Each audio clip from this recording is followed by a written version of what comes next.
ഇണക്കിളിക്കൂട്ടം ഭാഗം 9. ശിഖയും സീതയും ആകെ പരിഭ്രമത്തിലായിരുന്നു. ഡീ, വരൻ വിളിച്ചിരുന്നോ? അവൻ എന്താ പറഞ്ഞേ? സീത ചോദിച്ചു. ഞാൻ പിടിച്ചിരുന്നു. അപ്പച്ചിക്ക് വയറ്റിൽ ഒരു മുഴ, അത് ഓപ്പറേറ്റ് ചെയ്യണത്രേ. വരുണേട്ടൻ ഓപ്പറേഷനിലെ ഏർപ്പാടുകളൊക്കെ ചെയ്തിട്ടുണ്ടെന്നാണ് പറഞ്ഞത്.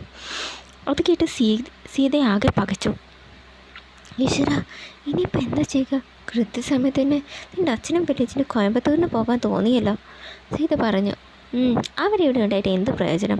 മുത്തശ്ശൻ തറപ്പിച്ചൊന്ന് നോക്കിയാൽ മതി, രണ്ടാളും അവിടെ നിൽക്കും, ശിഖ പറഞ്ഞു. സീത മോള്. അപ്പോൾ നീലകണ്ഠൻ അവിടേക്ക് വന്നു. ശിഖ ഒന്ന് ഞെട്ടി. അമ്മേ, മുത്തശ്ശൻ പറഞ്ഞു.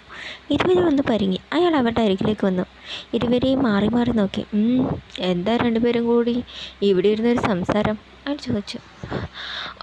ഒന്നുമില്ല മുത്തശ്ശ, അച്ഛൻ വിളിച്ചില്ലല്ലോ എന്ന് പറയുകയായിരുന്നു അമ്മ, ശിഖ പതറിക്കൊണ്ട് പറഞ്ഞു. അവരിന്ന് രാത്രി അവിടുന്ന് പുറപ്പെടുമെന്നല്ലേ പറഞ്ഞത്? ചിലപ്പോൾ വണ്ടിയിലായിരിക്കും, അതാ വിളിക്കാത്തത്. എവിടെയെങ്കിലും നിർത്തി വിളിക്കാതിരിക്കില്ല, അയാൾ പറഞ്ഞു. സീത ഒന്ന് മോളി. അല്ല, വരുൺ എവിടെ പോയതാ? പാതിരാത്രി ആയല്ലോ. രണ്ടുപേരും എന്തു പറയണമെന്നറിയാതെ കുഴങ്ങി. അത് മുത്തച്ഛ, വരുണേട്ടൊരു സുഹൃത്തിന് ആക്സിഡൻറ്റിനെ പറ്റി സീരിയസ് ആയി ഹോസ്പിറ്റലിൽ കിടക്കുക. അയാൾക്ക് അത്യാവശ്യമായിട്ട് ബ്ലഡ് വേണമെന്ന് പറഞ്ഞ് അത് കൊടുക്കാൻ പതാ, ശിഖ പറഞ്ഞു. സീത ആയം പൊളിച്ച് അവളെ നോക്കി. നീലകണ്ഠൻ നെറ്റി തെളിച്ചു. ഏത് ഫ്രണ്ട്? ആ തേവർ മഠത്തിലെ പയ്യനാണോ? അയ്യോ, അതുതന്നെയല്ല, ഇത് വേറെ ആളാ. രാത്രി ചിലപ്പോഴേ വരുമെന്ന് പറഞ്ഞിരുന്നു. എന്നാൽ രണ്ടുപേരും പോയി കിടക്കാൻ നോക്ക്, അതും പറഞ്ഞ് അയാൾ കോണി കയറിപ്പോയി. ഇരുവരും ആശ്വാസത്തോടെ ഒരു ദീർഘശ്വാസം എടുത്തു. പിന്നെ തിരിഞ്ഞ് മുറിയിലേക്ക് നടന്നു. രാവിലെ ശിഖ വരുണിനെ വിളിച്ചു. വരുണേട്ടാ, എന്താ ഡോക്ടർ പറഞ്ഞത്? കുഴപ്പമൊന്നുമില്ല, നാളെ ഓപ്പറേഷൻ നടത്താമെന്നാണ് ഡോക്ടർ പറഞ്ഞത്. അനുചേച്ചി? അവളിവിടെയുണ്ട്, കുറച്ച് കഴിഞ്ഞ് ഞങ്ങളോട്ട് അങ്ങോട്ട് വരുന്നുണ്ട്. വരുൺ പറഞ്ഞത് കേട്ട് അവൾ ഞെട്ടി. അനുചേച്ചിയും കൂട്ടിയോ? ഓപ്പറേഷൻ കഴിയുന്നത് വരെ ഇവിടെ കൂടുതൽ ആരോ നിൽക്കണമെന്നില്ലെന്നാണ് ഡോക്ടർ പറഞ്ഞത്. അവനെ വെറുതെ എന്തിനാ എവിടെ നിർത്തുന്നത്? ഒറ്റയ്ക്ക് അവിടെ വാടക വീട്ടിലേക്ക് പറഞ്ഞയക്കാനും പറ്റില്ലല്ലോ. വരുണേട്ടാ, മുത്തശ്ശനെതിരെ സമ്മതിക്കുമെന്ന് തോന്നുന്നുണ്ടോ? ഇവിടെ ഒരു ഭൂകമ്പം തന്നെ ഉണ്ടാകും, ശിഖ അല്പം ഭീതിയോടെ പറഞ്ഞു. അതറിഞ്ഞുകൊണ്ട് തന്നെയാണ് ഞാൻ വരുന്നത്. നീ ഫോൺ വയ്ക്ക്, ബാക്കി അവിടെ വന്നിട്ട് സംസാരിക്കാം. ശിഖ കോൾ കട്ട് ചെയ്ത് നെടുവീർപ്പോടെ ഇരുന്നു. പിന്നെ എഴുന്നേറ്റ് അടുക്കളയിലേക്ക് നടന്നു. എല്ലാവർക്കുമുള്ള ചായ എടുക്കുകയായിരുന്നു സീത. എന്തോ ചിന്തിച്ചുകൊണ്ട് ഭീതിയോടെ നടന്നു വരുന്ന മക്കളെ കണ്ട് സീത ചിരിച്ചു. നീ എന്താ നിലവത്തഴിച്ചു വിട്ട കോഴിയെപ്പോലെ നടന്നു വരുന്നത്? സീത ചോദിച്ചു. രാവിലെ തമാശ പറഞ്ഞിട്ട് ഒരു കാര്യമില്ല, ചിരിക്കാനുള്ള ഒരു മാനസികാവസ്ഥയിലല്ല ഞാനിപ്പം, ശിഖ പറഞ്ഞു. അതിനു മാത്രം എന്താ കാലത്ത് തന്നെ ഉണ്ടായത്? ഉണ്ടായില്ല, ഉണ്ടാവാൻ പോകുന്നതേ ഉള്ളൂ. എന്ത്? സീത മനസ്സിലാകാതെ അവളെ നോക്കി. വരുണേട്ടൻ കുറച്ച് കഴിഞ്ഞാൽ ഇങ്ങോട്ട് വരും. അതിനെന്താ? പുള്ളി തനിച്ചല്ല വരാൻ പോകുന്നത്, അനുചേച്ചിയും കൊണ്ടാണ് വരാൻ പോകുന്നത്.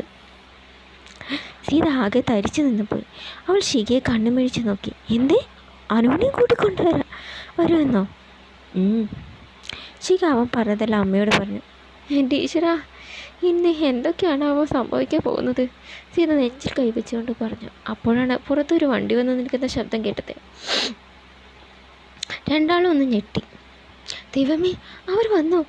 ഇരുവരും വരാന്തയിലേക്ക് ഓടി. മുറ്റത്ത് നിർത്തിയ കാറിൽ നിന്നും വിനയനും നകുലനും ഇറങ്ങി വരുന്നത് കണ്ട് രണ്ടാൾക്കും ശ്വാസം നേരെ വീണു. അവരെ കണ്ടതും വിനയനും നകുലും പുഞ്ചിരിച്ചുകൊണ്ട് അകത്ത് കയറി വന്നു. Good morning. എന്താ രണ്ടുപേരും ഇങ്ങനെ നിൽക്കുന്നേ? വിനയൻ ചോദിച്ചു. ഏയ്, ഒന്നുമില്ല. എങ്ങനെയുണ്ടായിരുന്നു വെള്ളിയാഴ്ച? ശിഖ വിളറിയ മുഖത്തോടെ ചോദിച്ചു. സുഖമായിരുന്നു, വിനയൻ പറഞ്ഞു. ഡ്രൈവർ പെട്ടികളെല്ലാം എടുത്ത് മുറിയിൽ കൊണ്ടുവച്ചു. അച്ഛൻ എഴുന്നേറ്റില്ലേ? നകുലൻ ചോദിച്ചു. എഴുന്നേറ്റു. വരുണോ? അത് രണ്ടാളും ഒന്ന് പറയും. എന്തു പറ്റി? അത് വരുണിൻ്റെ ഫ്രണ്ട് സുഖമില്ലെന്ന് പറഞ്ഞ് ഫോൺ വന്നിരുന്നു. അവൻ ആശുപത്രി പോയിരിക്കുക, കുറച്ച് കഴിഞ്ഞ് വരും, സീത പറഞ്ഞു. നീ പോയി ഒരു ചായ എടുക്ക്, വല്ലാത്ത ക്ഷീണം, ഒന്ന് കുടിക്കട്ടെ. അതും പറഞ്ഞ് നകുലനും വിനയനും മുകളിലേക്ക് കയറിപ്പോയി. ശിഖയും നെഞ്ചുരുപ്പോടെ പരസ്പരം നോക്കി. അനന്തവും വരുണും അനുവിൻ്റെ അരികിലേക്ക് ചെന്നു. അനു, ഓപ്പറേഷൻ നാളത്തേക്കാണ് ഫിക്സ് ചെയ്തിരിക്കുന്നത്. അത്ര എല്ലാവരും ഇവിടെ നിൽക്കേണ്ടെന്നാണ് ഡോക്ടർ പറഞ്ഞത്. നീ ഇന്നലെ വന്നതല്ലേ, വാ നമുക്ക് വീട്ടിലേക്ക് പോകാം. അവൾ മുഖമുയർത്തി വരുണിനെ നോക്കി. ആകെ മുഷിഞ്ഞിരിക്കുകയല്ലേ, വീട്ടിൽ പോയി കുടിച്ച് ഈ വേഷമൊക്കെ മാറ്റിയിട്ട് വരാം. അനന്തുവിനെ നോക്കി. നീ ചെല്ലാനോ, ഞാനിവിടെ കാണും. അനന്ത് പറഞ്ഞു. പതിയെ എഴുന്നേറ്റ് വരുണനൊപ്പം നടന്നു. ശരിയടാ, ഇവിടെ വീട്ടിലാക്കിയിട്ട് ഞാൻ ഉടനെ വരാം. എന്തെങ്കിലും ആവശ്യമുണ്ടെങ്കിൽ വിളിച്ചാൽ മതി. വരുൺ പറഞ്ഞു. ശരിയടാ, നീ പോയിട്ടോ.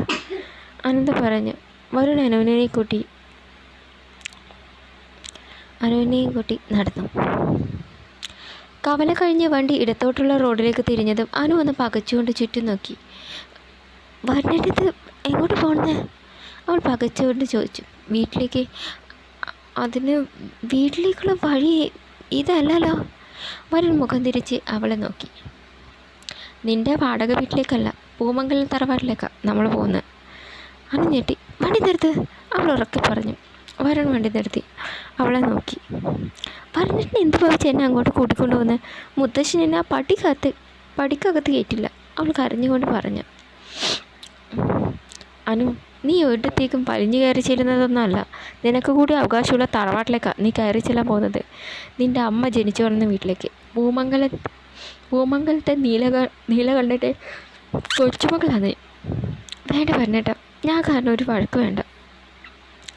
വഴക്കൊന്നും ഉണ്ടാക്കാൻ പോകുന്നില്ല. ന്യായമായ കാര്യമേ ഞാൻ പറയുന്നുള്ളൂ. അത് മുത്തച്ഛനെ കൊണ്ട് അംഗീകരിപ്പിച്ചേ പറ്റൂ. വരണേട്ടാ, നീ ഒന്നും പറയണ്ട. ഇനി മുതൽ നീയും അപ്പച്ചിയും കഴിയാൻ പോകുന്നത് പൂമംഗലം തറവാട്ടിലാണ്, വരുൺ ഉറപ്പിച്ച് പറഞ്ഞു. സീത വിനയനും നകുലനും ചായ കൊടുത്തു. ഇരുവരും ഉമ്മറത്തിരുന്ന് ചായ കുടിക്കുമ്പോഴാണ് മുറ്റത്ത് വണ്ടി വന്ന് നിന്നത്. വിനയനും നകുലനും നോക്കി. സീതയാകെ തരിച്ചു നിന്നു. വണ്ടിയിൽ നിന്നും വരുൺ ഇറങ്ങി. നീ ഇതെവിടെയായിരുന്നു? ആർക്കും അപകടം പറ്റിയത്? വിനയൻ ചോദിച്ചു.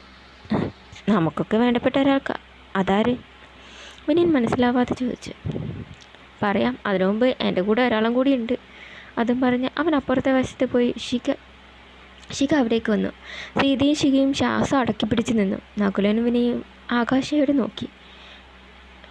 ഡി ഇറങ്ങ, വരുൺ പറഞ്ഞു. ഭീതിയോടെ അവനെ നോക്കി. പിന്നെ പതുക്കെ പുറത്തേക്ക് ഇറങ്ങി.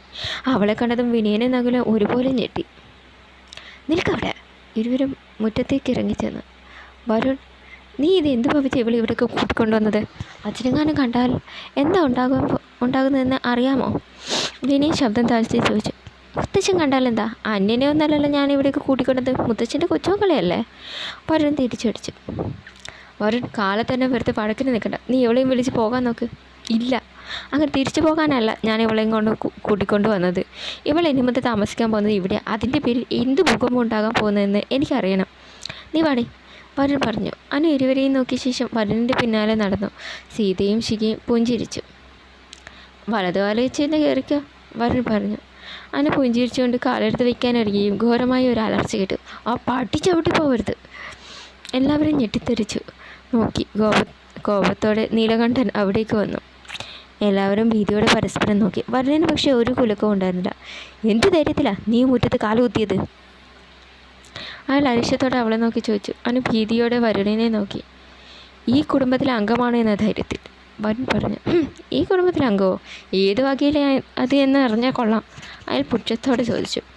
പൂമംഗലത്ത് നീലകണ്ഠൻ്റെ മകളായ സുധിയുടെ മകളെന്ന അവകാശം. എനിക്കങ്ങനെ ഒരു മകളില്ല. ഉണ്ടായിരുന്നു. 10-20 വർഷങ്ങൾക്ക് മുമ്പ് ഒരു കീഴാളിനൊപ്പം ഇറങ്ങിപ്പോയി അവൾ മരിച്ചു എന്ന് കരുതുന്നവനാ ഞാൻ. മുത്തശ്ശ, വരുൺ കോപത്തോടെ വിളിച്ചു. അങ്ങനെ വാക്കുകൊണ്ട് അർത്ഥം മുറിച്ച് കളയാവുന്നതല്ല രക്തബന്ധം എന്നത്. വരുൺ, നീ എന്ത് പറഞ്ഞാലും ശരി, ഇവളെ ഈ പട്ടിച്ചവിട്ട ഞാൻ സമ്മതിക്കില്ല. ഞാൻ നീലകണ്ഠൻ തറപ്പിച്ച് പറഞ്ഞു.